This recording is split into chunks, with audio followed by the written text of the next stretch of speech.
أعوذ بالله من الشيطان الرجيم بسم الله الرحمن الرحيم السلام عليكم ورحمة الله وبركاته.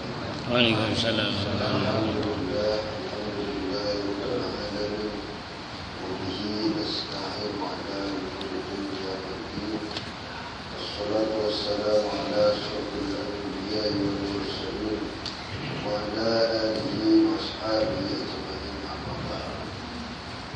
Tuan-tuan yang dirahmati oleh Allah Subhanahu wa taala, alhamdulillah malam ini Allah hadirkan kita berkumpul lagi dalam program melaksanakan sebagai ibadah kita yaitu salat maghrib bersama dengan kewajiban kita yang kita lakukan ini yaitu tarawih. 2 bulan lepas, alhamdulillah kita sudah membahas sampai kalimat berapa ya? Kalimat berapa tuan-tuan? 4 ya? 4 sudah habis kan? Kalimat thayyibah yang keempat yaitu kalimat kafiyah, betul ya? Yang berbunyi hasbunallah wa ni'mal wakil, ni'mal maula wa ni'mal nasir. Apa ya? Hasbunallah wa ni'mal wakil, ni'mal maula wa ni'mal nasir. Ada 2 hal yang penting yang akan kita bahas mengulas yang 2 bulan lepas, bahwa kalimat kafiyah ini Rasulullah bersabda bulan lepas Ustaz bagi tahu boleh untuk memenangkan perkara. Masih ingat tak? Jadi kalimat kafiyah itu boleh untuk memenangkan perkara ketika kita mempunyai kes atau mau dihukum atau memperebutkan satu kes supaya kes kita itu menang, maka banyak-banyaklah membaca kalimat kafiyah yaitu hasbunallah wa ni'mal wakil, ni'mal maula wa ni'mal nasir.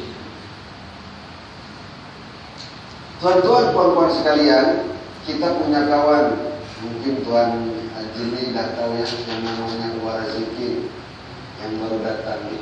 Yang baru datang dulu di tempat kita ada sekitar 2 minggu.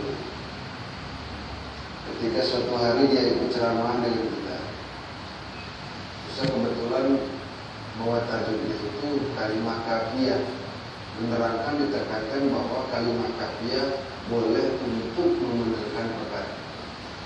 Ketika lepas bagi tazkirah, Warazikin bagi tahu sama kita, Ustaz, apa yang tadi Ustaz bagi tahu itu memang kena dengan saya Ustaz. Macam mana Pak? 2 tahun lepas Ustaz, anak saya bagi motor. Warazikin kan orang Banyuwangi tapi sudah duduk lama di sini dan sudah mendapatkan IC merah di sini. Anak saya bagi motor Ustaz sebab dia minta. Kemudian dia pusing-pusing ke Bali. Tahu Bali Pak? Tahu Bali kan? Laut yang paling indah itu di Bali yang banyak orang putih. Ketika pusing-pusing di Bali, anak saya melanggar Kiai Hindu. Tahu Kiai Hindu Pak? Hindu pun ada kiainya ya. Yaitu Sami namanya. Kiai Hindu lagi lalu polisi Bang Fatihah lama hentam sampai mampus. Yang namanya Kiai Hindu kan mampus, betul kan? Hari-hari cuma beralih. Mati ditangkap polis, kes 12 tahun. Yang namanya bapak tak ridho anaknya melanggar tak sengaja dihukum 12 tahun divonis oleh jaksa. Warazikin terbang ke Indonesia, kemudian Warazikin uruskan. Tetapi sebelum dia uruskan, dia itu mencari seorang kiai dan memberitahukan bahwa dia punya masalah, punya kes seperti itu. Dia datang kepada seorang kiai, Pak Kiai, saya punya anak melanggar orang Hindu. Namanya ya Sami ya. Tak tahu siapa dia siapa namanya. Kemudian apa namanya? Sami ya. Sami. Kemudian dia akan dihukum 12 tahun Pak Kiai. Bagaimana caranya supaya hukumannya itu berkurang? Pak Kiai tersenyum. Warazikin, kalau boleh Bapak Warazikin baca kalimat hasbunallah wa ni'mal wakil, ni'mal maula wa ni'mal nasir. Berapa kali Pak Kiai? dari pas maghrib sampai pagi. Berhenti, tak berhenti. Rehat, sholat isya. Kata Ustaz di hati katanya sama Waladidin, Pak, berapa ratus kali? Ustaz, bukan ratus lagi Ustaz. 4.750 lebih Ustaz. Bayangkan. Saya baca Ustaz atas maghrib sampai nak masuk subuh. Kemudian macam mana Ustaz? Besoknya saya pergi ke mahkamah. Indonesia namanya naik banding. Sini minta rayuan ya. Minta rayuan. Saya minta rayuan ke mahkamah. Alhamdulillah dari 12 tahun turun menjadi 10 tahun. Tapi saya masih tak reda Ustaz. Minggu hadapannya Ustaz, saya baca balik. Pergi balik, minta rayuan, turun 8. Minggu hadapannya turun 6. Minggu hadapannya 4. Sampai 11 Ustaz 1,5. Subhanallah. Nih, Ustaz tanya, Pak, selepas 1,5 tahun, gua berhenti tak? Tak berhenti Ustaz. Minta balik. Kenapa? Saya minta anak saya tadi hukum. Serakah lah. Betul kan? Dari 12 tahun sampai 1,5 tahun, ya ini serakah kan? Gua minta Ustaz. Baca sama-sama. Macam mana besoknya? Nikah dua. Tetap Ustaz 1,5 tahun. Ini makanya jangan serakah ya kan? Dari 12 tahun turun menjadi 1,5 tahun. Jelas 1,5 tahun Warazidin itu baca balik tetap tadi kabul masih 1,5 tahun. Tapi akhirnya tuan-tuan besoknya itu datanglah 2 orang polis ke rumah Warazidin. Kalau Warazidin mau anaknya keluar besok pagi pukul 7 dengan motornya sekali, Warazidin sediakan uang 70 juta rupiah. Gila, kalau berjumpa ringgit macam mana? Orang Zikin ditawar-tawar, akhirnya apa deal? 50 juta sekitar 17.500. Dibayar. Pukul 3 anaknya keluar dengan motornya sekali. Besoknya diantar ke Malaysia. Sekarang juga kerja di usaha itu. Subhanallah. Kalau tuan-tuan tak percaya dengan hadis Rasulullah, beberapa ribu tahun lepas Rasulullah beritahu bahwa hasbunallah wa ni'mal wakil boleh untuk mengurangi cash. Maka tuan-tuan berakhirlah pulang dari sini cari orang India, orang luar negeri, hampa. Kalau 12 tahun malamnya baca hasbunallah wa ni'mal wakil kita 12 tahun. Sebab tidak terdesak. Contoh 2, ini yang kita lakukan lah. Ini pengalaman Ustaz Hidayat.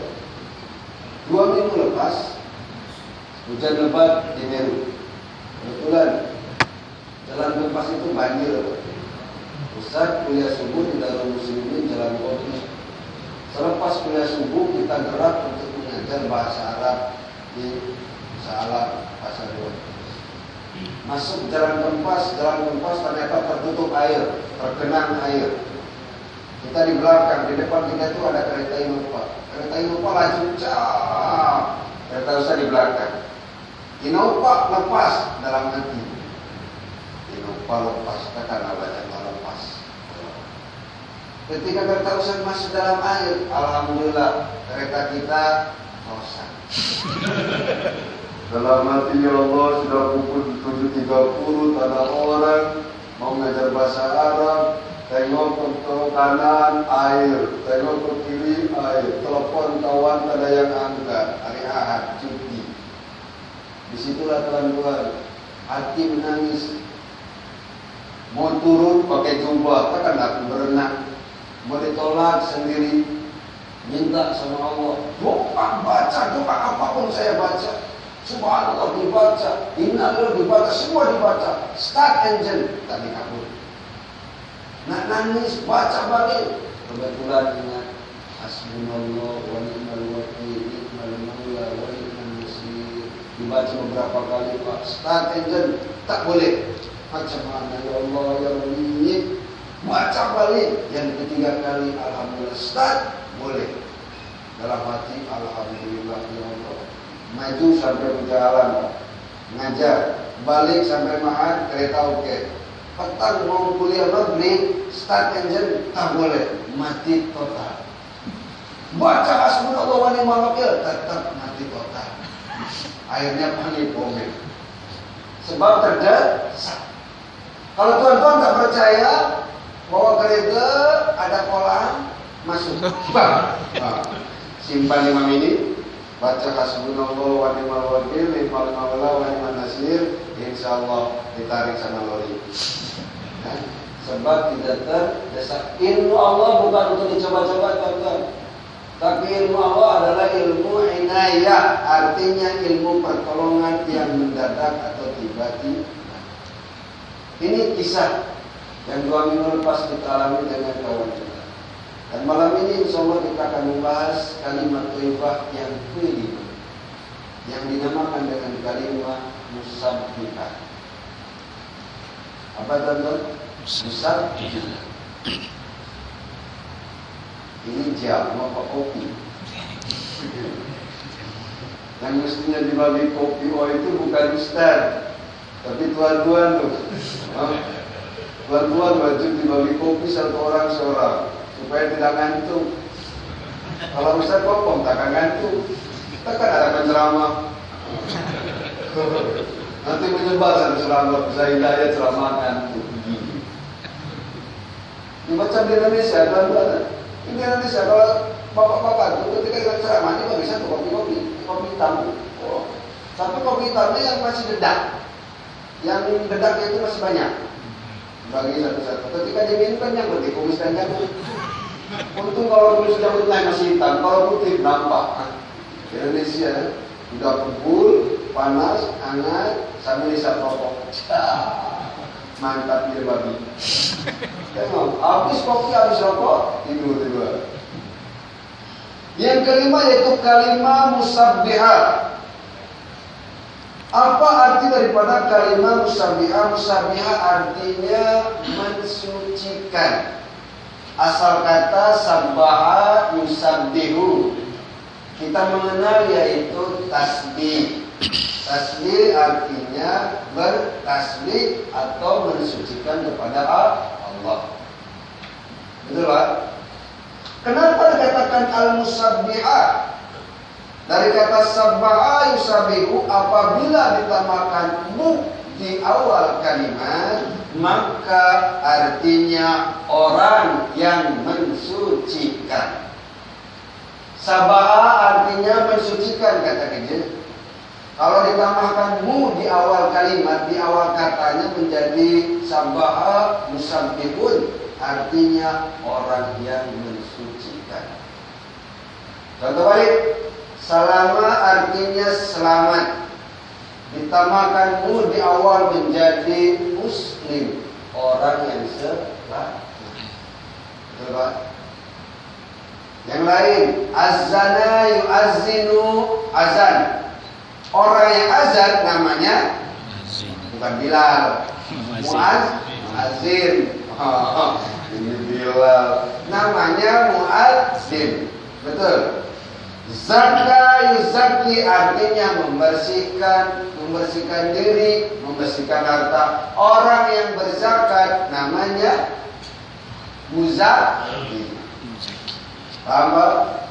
Bukan Ustaz. Safara yusafiru artinya berjalan, bepergian. Orang yang sedang di dalam bepergian namanya musafir. Dan kalimat ini disebut kalimat musabbihah. Kenapa musabbihah? Sebab diambil daripada kata-kata la ilaha illa anta subhanaka inni kuntu minadz zalimin. Ini kalimat yang paling agung.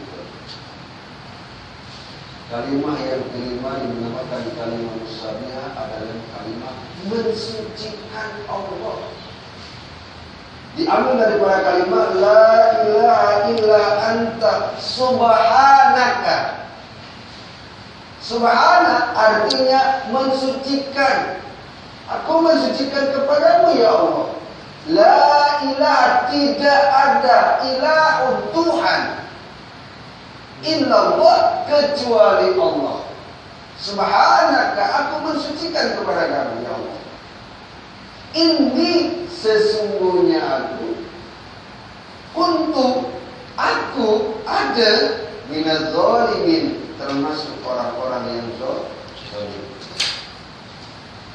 Siapa yang pertama kali membacakan kalimat la ilaha illa anta subhanaka inni kuntu minadz zalimin, yaitu Nabi Yunus alaihi salam.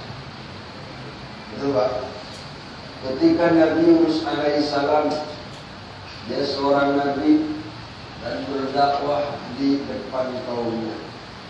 Beberapa puluh tahun dia berdakwah, tetapi hanya 2 orang yang ikut dakwah kepada Nabi Yunus alaihissalam.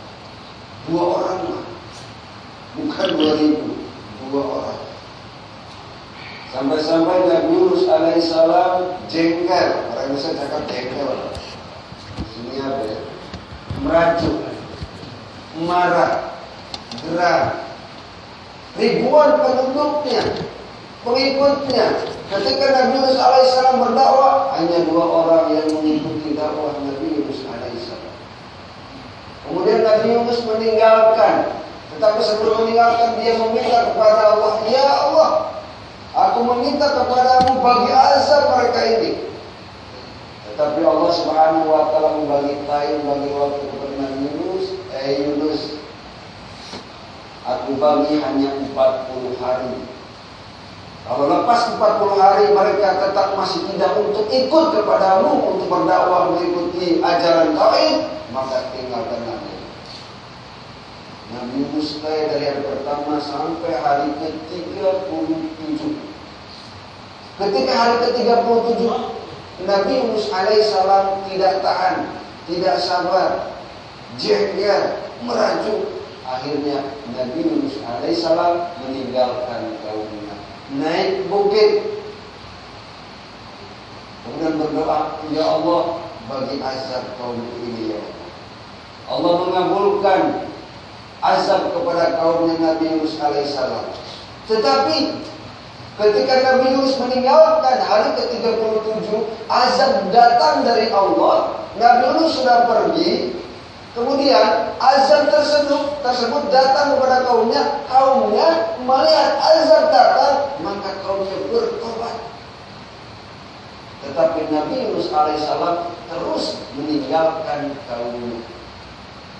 Maka disinilah tuan-tuan, Allah memberikan yang namanya pengajaran kepada Yunus alaihissalam. Ketika Nabi Yunus pergi ke atas bukit melihat azab yang akan turun, tetap Nabi Yunus pergi, tidak kembali kepada kaumnya. Kemudian Nabi Yunus pergi untuk meninggalkan kaumnya. Sampai di tepi lautan, Nabi Yunus naik perahu. Dalam surat Al-Quran diterangkan bahwa perahunya itu maju susah. Kemudian goyang, mau tenggelam itu perahu.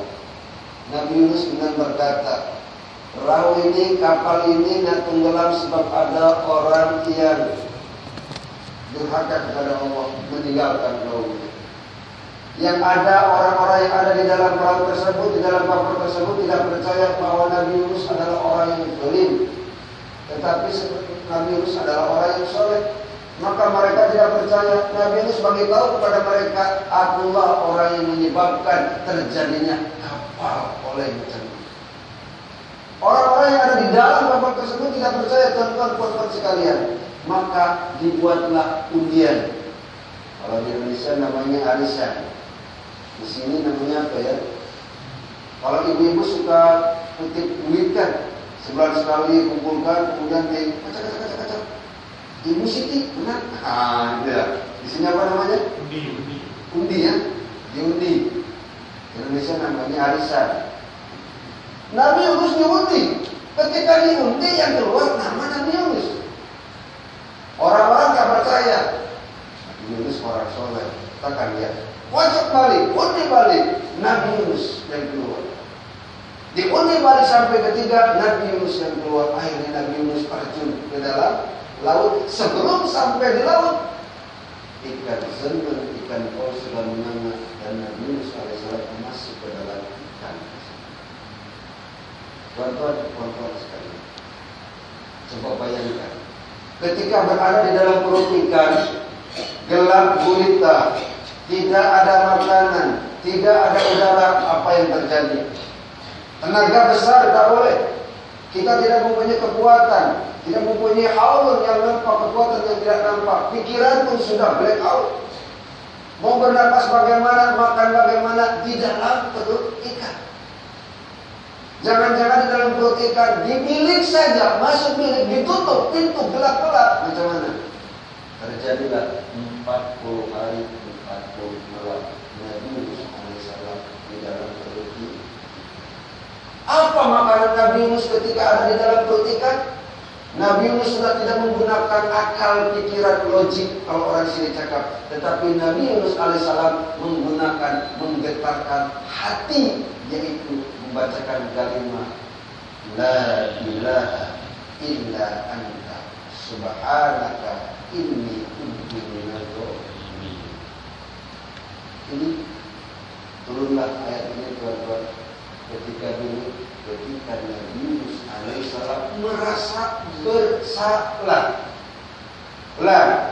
Ketika Nabi Yunus merasa bersalah dan ketika Nabi Yunus berada di dalam perut ikan, maka Allah Subhanahu wa taala berfirman, "Walaula annahu kana minal musabbihin lalabitha fi batnihi ila yaumi yub'atsun." Artinya, maka kalau sekiranya dia tidak termasuk al-musabbihin, orang-orang yang bertasbih kepada Allah, nescaya dia akan tetap tinggal di dalam perut ikan sampai hari berbangkit. Allah bagi tahu kepada Rasulullah, ya Rasulullah, ini Al-Quran dibagi tahu kepada Rasulullah, ya Rasulullah, kalau seandainya Yunus alaihissalam tidak membacakan tasbih atau musabbih, maka dia akan berada di dalam perut ikan sampai hari kiamat. Maka di sini dinamakan kalimat musabbih atau kalimat al-musabbihat. Siapa yang musabbihinnya? Siapa yang musabbihannya? Pertama yaitu Nabi Yunus alaihissalam ketika mensucikan Allah Subhanahu wa taala dan merasa dia bersalah. Oke. Bisa dari tadi musabbihin, al-musabbihat. Al-musabbihin dan musabbihu, apa perbedaannya? Ketika kita berbicara al-musabbihin dan musabbihu, kalau al-musabbihin itu di awalnya dari kata-kata misalkan minal musabbihin atau ilal musabbihin. Kalau tidak ada kata-kata ila atau mina, berarti dibacanya al-musabbihun. Kalau musabbihun saja satu orang yang membacakan tasbih. Kalau al-musabbihun yaitu orang-orang yang membacakan tasbih. Dan apa hakikat daripada musabbihun artinya? Di dalam kitab ini diterangkan bahwa al-musabbihin yaitu pertama orang-orang yang membaca tasbih. Macam kita tadi, subhanallah, subhanallah, subhanallah, subhanallah, itu namanya al-musabbihun. Orang-orang yang membacakan tasbih. Ketika kita membacakan tasbih, disitulah doa kita, ampunan kita, getaran hati kita sampai kepada Allah Subhanahu wa taala. Padahal kita macam biasa saja kan?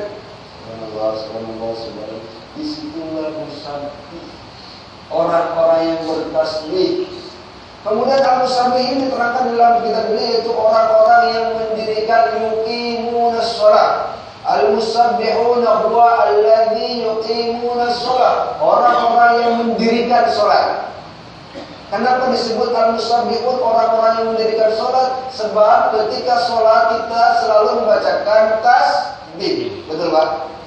Bila dibacakan tasbih, mungkin tuan-tuan ketika ruku, subhana rabbiyal azim wa bihamdihi, subhana, itu tasbih. Sujud, subhana rabbiyal a'la wa bihamdihi, al-musabbihun boleh dikatakan alladzi yuqimuna shalah, orang-orang yang mendirikan salat. Kemudian al-musabbihin yaitu boleh diartikan dengan orang-orang yang ingat kepada Allah. Ingat. Mungkin bisa pernah tahu kita di Indonesia itu ada agama namanya agama Kuring. Agama Kuring kalau orang Jawa namanya Islam Eling. Islam Eling itu sholat, tapi sholatnya hanya ingat saja. Jadi kalau dengar azan zuhur, Allahu Akbar, dia duduk. Ingat sholat, ingat Allah, sudah sholat. Hebatnya Pak. Sebab as-sholatu zikrun. Betul, ada dalilnya as-sholatu zikrun. Sholat itu ingat. Ketika kita Allahu Akbar, ingat kepada Allah. Tetapi ketika Allahu Akbar, alamak, kereta aku tadi rosak di jalan masuk air. Gimana ya? Tuhan tak ada itu. Nah itu bukan ingat Allah, ingat kereta. Orang-orang agama di Indonesia itu namanya agama elit. Ketika dia sholat zuhur hanya ingat saja. Memang betul, sholat itu ingat kepada Allah. Tetapi bukan hanya ingat saja. Masuk asar, duduk termenung ingat Allah, sholat asar. Hebat. Pernah jumpa dengan kita. Nanti kenapa sholat hanya duduk saja, tidak rukuk, tidak sujud. Dia jawab apa? Ustaz, ramai orang yang sholat takbiratul ihram, rukuk, sujud, tahiyat, tapi kelakuannya macam orang yang tak sholat. Penuh aku malu. Memang betul. Betul Pak? Nah, betul ya. Sholat hari-hari dengan jiran begadang, sholat hari-hari hanya mencari kedudukan jabatan, mencari uang dengan cara yang tidak halal. Apa itu namanya sholat? Berarti memang betul juga itu. Terus saya bagaimana sholat? Saya ingat sholat, saya mau hanya ingat saja, itu sudah sholat. Kita tanya, nanti kalau harus macam mana? Ya minum lah Ustaz. Kalau boleh jangan minum, ingat minum. Betul. Ya tidak boleh macam itu lah Ustaz. Kalau haus ya saya minum. Kalau tidak minum takkan habis hausnya. Ya kalau haus ingat minum saja. Tak minum, kan kenyang. Kalau lapar, jangan makan. Ingat makan saja. Macam kita sholat. Kalau nak sholat, ingat sholat. Tak sholat. Dia diam. Itu kan lain Ustaz. Itu kan perut. Kita pun sama. Agama kita pun macam perut. Kalau kita lapar, makan. Dan sholat itu bukan kewajiban. Kita kan sudah pandai teman-teman. Sholat itu bukan kewajiban, tetapi ini kebutuhan bahasa Malaysia kan. Tetapi sholat itu adalah keperluan. Nah, sholat bukan kewajiban, tetapi sholat bagi kita adalah keperluan. Kalau sholat hanya kewajiban, sholat pas sholat zuhur, alhamdulillah sudah sholat zuhur, tenang. Tetapi kalau sholat keperluan, mau zuhur kita perlu sholat. Untuk apa? Dekat sama Allah. Kalau kita sudah dekat, hati tenang. Kalau hati sudah tenang, berdoa kepada Allah, zikir kepada Allah, apapun yang kita minta, Allah cepat kabulkan. Itu namanya keperluan. Kalau sholat hanya kewajiban, berat. Tapi kita kalau kita kan sudah menjadi keperluan. Kalau sholat lambat itu macam ada beban. Kalau macam orang-orang yang masih rileks saja, dengar azan masih tenang, minum kopi, bismillahirrahmanirrahim. Memang sedap. Kalau kita minum kopi hitam, nanti masuk YouTube nih. Orang-orangnya kalau saya dulu kata dia gampang, udah di mana tuh di Lama Keramat dibagi pelajaran di sini katanya dibagi kopi off. Memang Ustaz bohong. Allah Akbar, tapi apalah kalau boleh besok bagi lagi. Kemudian al-musami'in dinamakan dengan orang-orang yang memohon ampun kepada Allah. Tadi orang-orang yang ingat. Jadi musabbihin itu boleh diartikan dengan orang-orang yang memohon ampun ketika kita sholat pun kita itu memohon ampun. Dan Nabi Yunus alaihissalam ketika membacakan kalimat musabbihah, dia itu sedang memohon ampun. La ilaha illa anta. Tidak Tuhan selain Engkau. Subhanaka, mensucikanmu ya Allah. Kemudian nanti ini kuntu minaz zalimin, sesungguhnya aku adalah orang-orang yang zalim. Disinilah adanya permintaan ampun